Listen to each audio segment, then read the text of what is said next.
Beaucoup de choses changent en ce mois d'avril qui arrive en France et pour certains, ce sont des changements qui vont vous impacter directement. Du coup, comme chaque mois, vous le savez maintenant sur ce format, petit passage en revue de ce qui change. Salut, c'est Hugo, j'espère que vous allez bien. On est parti sans la caméra aujourd'hui pour une nouvelle plongée dans l'actualité. Au passage, je tiens à vous remercier pour vos retours sur l'interview de Fatma. Pour ceux qui l'ont pas vu, Fatma a grandi avec un grand frère radicalisé devenu un des leaders de l'État islamique. Disons les choses, elle a vécu un véritable enfer pendant son enfance. C'est donc un témoignage qui est très dur, mais c'est aussi un message d'espoir quand elle raconte sa vie aujourd'hui et les valeurs qu'elle souhaite transmettre, notamment à ses enfants. Voilà, merci en tout cas pour vos retours. Si vous l'avez pas encore vu, c'est une interview d'environ 1 heure disponible sur notre chaîne YouTube dédiée au grand format. Je vous mets ça en description. Et c'est aussi disponible en version podcast sur le même podcast que ces actus du jour. Alors, premier changement très rapide qu'on peut noter pour commencer. Dès le 2 avril, vous devrez payer un visa pour voyager au Royaume-Uni. C'est en fait une autorisation électronique de voyage, un peu comme l'ESTA aux États-Unis, qui va vous coûter dans un premier temps 10 livres sterling, soit environ 12 €, puis 16 livres dès le 9 avril, soit 19 €, et ce sera valable pendant 2 ans. Alors si jamais vous avez prévu de voyager au Royaume-Uni, vous pouvez le faire directement dès maintenant sur le site officiel du gouvernement britannique. Deuxième changement important en France, plusieurs aides de la caisse d'allocation familiale, donc la CAF, vont augmenter de 1,7% dès le 1er avril. Parmi elles, il y a le RSA, donc le revenu minimum en France, mais il y a aussi la prime d'activité ou encore l'allocation spécifique de solidarité. Alors cette augmentation en fait, elle est calculée sur la base de l'évolution des prix en France et donc le RSA pour une personne seule va passer de 635,71 € à 646,52 €. C'est donc une hausse d'environ 11 €. Autre exemple d'augmentation, c'est l'allocation adulte handicapé qui va augmenter de 17,27 € pour une personne en situation de handicap vivant seule. Bref, tout un tas d'augmentations, mais vous l'aurez compris, c'est pas une augmentation pour autant du pouvoir d'achat puisque c'est plus une augmentation qui est liée en parallèle à la hausse des prix en France. Troisième changement, et c'est une bonne nouvelle pour celles et ceux qui voudraient acheter éventuellement un appartement ou un logement neuf, le prêt à taux zéro, donc un prêt sans intérêt qui peut être obtenu lors d'un achat immobilier, va être étendu à tous les logements neufs en France, alors qu'avant en fait il était réservé uniquement aux zones dites tendues, donc des zones où la demande de logement est supérieure à l'offre. Alors maintenant attention, beaucoup de nuances là-dessus, ce prêt à taux zéro, déjà il ne concerne pas tout le monde, d'ailleurs il ne concerne pas la totalité de l'argent emprunté, sinon ce serait quand même quelque chose d'assez unique. Donc dans le détail, pour en bénéficier, les revenus ne doivent pas dépasser certains plafonds et ça dépend du nombre de personnes dans le foyer ainsi que de la ville. Donc je rentre pas dans les détails, mais je vous mets un lien en description.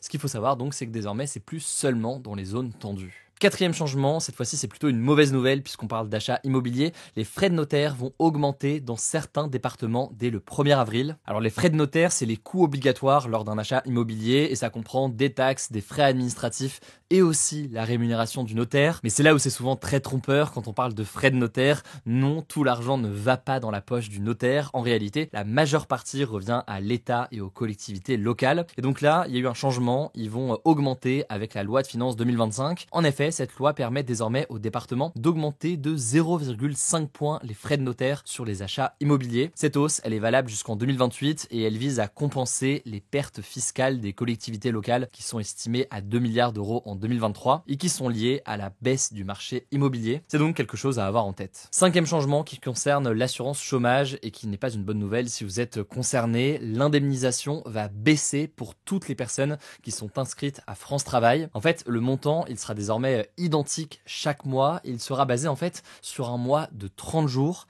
Alors de quoi est-ce qu'on parle ici? En fait, il faut savoir que avant, ça variait en fonction du nombre de jours dans le mois, donc sur 31 jours parfois. Et donc jusqu'ici, quand on était sur un mois de 31 jours, eh bien les indemnisations étaient légèrement supérieures ce mois-là. Concrètement, à l'année, avec ce changement, ça représente une perte de 5 à 6 jours d'indemnité. Autre changement qu'on peut noter pour l'assurance chômage, à partir d'avril 2025, les personnes de 55 ans ou plus ne verront plus leur allocation baisser après 6 mois. Mais ce n'est pas le seul changement ce mois-ci concernant les allocations chômage. Il y a aussi pas mal de changements pour les personnes âgées, mais je vous mets des liens directement en description pour en savoir plus. Sixième changement, et là aussi ce n'est pas une bonne nouvelle si vous êtes salarié, les arrêts de travail vont être moins bien indemnisés par la sécurité sociale. En effet, les indemnités journalières, elles seront désormais calculées sur la base de maximum 1,4 fois le SMIC au lieu d'1,8 fois le SMIC maximum jusqu'ici. Alors ça paraît peut-être un petit peu flou dit comme ça, mais pour résumer résumer les choses, si vous avez un salaire qui se situe entre ces deux montants, donc entre 1,4 fois le SMIC et 1,8 fois le SMIC, et dans le cas où votre employeur ne compense pas la différence, eh bien vous risquez de perdre une somme assez importante dans le cas donc où vous êtes en arrêt de travail. Septième changement, alors cette fois c'est pas un changement, c'est plus une information et un petit rappel. Dans le cas où vous êtes concerné, parce que évidemment ça concerne pas tout le monde, mais vous allez pouvoir commencer à faire votre déclaration de revenus dès le jeudi 10 avril. Et si jamais vous avez besoin d'aide ou alors que c'est la première fois que vous le faites, n'hésitez pas à suivre notre média qui s'appelle Elan sur Instagram. C'est Elan, donc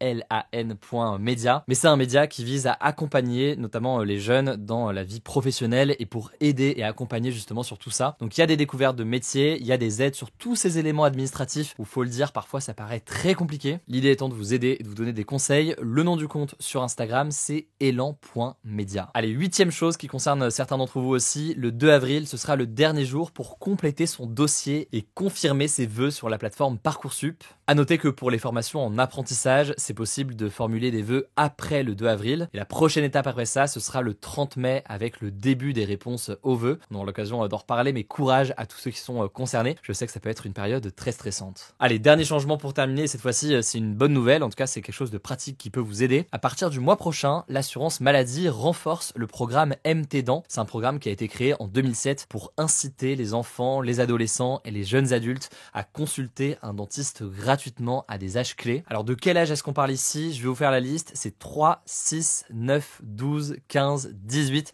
21 et 24 ans. Et donc lors de cet examen gratuit, le dentiste va pouvoir vérifier l'état des dents, va pouvoir proposer des conseils de prévention et établir un plan de soins si nécessaire. Donc vous l'avez compris, jusqu'ici c'était tous les 3 ans, sauf que maintenant, et là c'est la nouveauté ici, eh bien ces rendez-vous vont pouvoir être proposés tous les ans, donc c'est beaucoup plus simple. Donc n'hésitez pas vraiment à en bénéficier. Allez, je vous laisse avec Samy pour les actualités en bref et je reviens juste après. Merci Hugo et bonjour à tous, on commence avec cette actu. Le président russe Vladimir Poutine a évoqué ce vendredi l'idée d'une administration transitoire pour l'Ukraine sous l'égide de l'Organisation des Nations Unies. Selon lui, cette administration transitoire aurait pour but d'organiser une élection présidentielle démocratique qui permettrait l'arrivée au pouvoir, je cite, d'un gouvernement compétent et qui aurait la confiance du peuple, avec lequel commenceraient ensuite des négociations sur un accord de paix. Cet argument de président illégitime a souvent été utilisé par Vladimir Poutine pour discréditer le président ukrainien Volodymyr Zelensky. Son mandat de président a officiellement expiré en mai 2024, mais la loi suprême de l'Ukraine interdit d'organiser des élections sous la loi martiale, une loi qui donne plus de pouvoir au président en temps de guerre. Pour l'instant, l'Ukraine ou l'ONU n'ont pas encore réagi. En tout cas, cette proposition de Vladimir Poutine intervient alors que d'importantes négociations sur un potentiel futur cessez-le-feu entre l'Ukraine et la Russie se sont intensifiées ces derniers jours. Les deux pays se sont par ailleurs mutuellement accusés ce jeudi de ne pas avoir respecté l'accord censé interdire les frappes sur leurs installations énergétiques. Deuxième actu, le vice-président américain J.D. Vance et son épouse se sont rendus ce vendredi dans une base militaire américaine au Groenland, un territoire autonome du Danemark situé entre l'Atlantique Nord et l'océan Arctique. Initialement en déplacement pour assister à une course de chiens de traîneau, l'agenda de la délégation américaine a évolué suite aux multiples contestations du gouvernement et du peuple danois. La délégation s'est finalement uniquement rendue en visite sur la base militaire américaine de Pitufiken, ce qui a été salué par le Danemark. Le Danemark était fermement opposé à ce que la délégation américaine puisse aller à la rencontre de la société groenlandaise, alors que le président américain Donald Trump réaffirme très souvent sa volonté de s'emparer du territoire. Il convoite notamment les ressources minières, fossiles et l'importance géostratégique du Groenland, mais aucun parti groenlandais ni la population du territoire ne soutient l'idée d'un rattachement aux États-Unis. Troisième actu, un puissant séisme de magnitude 7,7 a frappé ce vendredi la Birmanie et des secousses ont été ressenties jusque dans ses pays voisins, la Thaïlande et la Chine. Selon l'Institut géologique américain, au moins 144 personnes sont mortes et 732 ont été blessées en Birmanie selon le chef de la junte au pouvoir. À Bangkok, la capitale de la Thaïlande, l'effondrement d'un immeuble en construction de 30 étages a causé la mort d'au moins 3 personnes et fait des dizaines de blessés, alors qu'une dizaine d'ouvriers sont toujours piégés dans les décombres. La junte militaire au pouvoir en Birmanie, déjà en proie à une très importante guerre civile, a lancé un appel à l'aide internationale et l'état d'urgence a été déclaré dans 6 régions. Il faut savoir que le pays est régulièrement touché par des séismes, mais la faiblesse des infrastructures et l'insuffisance de services de santé ont rendu la population des régions habitées particulièrement vulnérable en cas de catastrophe naturelle. En tout cas, l'Organisation mondiale mondiale de la santé a annoncé avoir déclenché son système de gestion des urgences, ce qui veut dire qu'elle active une réponse coordonnée internationale. Quatrième actu, on voulait revenir sur ce qu'il se passe en Turquie. Yasin Akgül, le photographe de l'AFP, incarcéré après avoir couvert les importantes manifestations qui touchent le pays depuis plus d'une semaine, a finalement été libéré. Il avait été arrêté ce lundi à Istanbul pour avoir participé à une manifestation interdite qu'il affirmait couvrir en tant que journaliste. 10 journalistes arrêtés en début de semaine ont aussi été remis en liberté au cours de la journée de jeudi, selon leurs avocats et un syndicat de journalistes. Au total, près de 1900 personnes ont été arrêtées depuis le début des protestations qui ont commencé au lendemain de l'arrestation du maire d'Istanbul, Ekrem İmamoğlu, le principal opposant au président turc Recep Tayyip Erdoğan. Il est accusé de corruption, mais lui et ses partisans dénoncent une façon de l'écarter de la présidentielle de 2028. À noter que son avocat a aussi été arrêté ce vendredi. Cinquième actu, Marine Le Pen, la présidente du groupe RN à l'Assemblée nationale, pourrait être condamnée ce lundi à une peine d'inéligibilité, ce qui pourrait l'empêcher de se présenter à la présidentielle de 2027. Cette potentielle condamnation est en lien avec l'affaire des assistants parlementaires d'eurodéputés du Rassemblement national. Le parti est accusé d'avoir utilisé des fonds du Parlement européen pour rémunérer des assistants parlementaires qui auraient travaillé pour le parti en France plutôt que pour l'Union européenne, ce qui est illégal. Et si je vous en parle aujourd'hui, c'est parce que ce vendredi, le Conseil constitutionnel, qui s'assure que les lois respectent bien la norme suprême du pays, a rendu une décision sur une autre affaire. Ça concerne l'inéligibilité d'un élu local du département de Mayotte. Le Conseil constitutionnel avait été saisi pour s'assurer que la peine devait bien être appliquée immédiatement après la condamnation, ce qu'a affirmé le Conseil. Autrement, cette décision aurait pu influencer la peine possible d'inéligibilité pour Marine Le Pen, qui aurait donc pu se présenter malgré la possible condamnation. Cette décision n'aura finalement aucun impact sur son procès, on suivra ça lundi. Et on termine avec cette actu, les émissions de gaz à effet de serre de la France, responsables du changement climatique,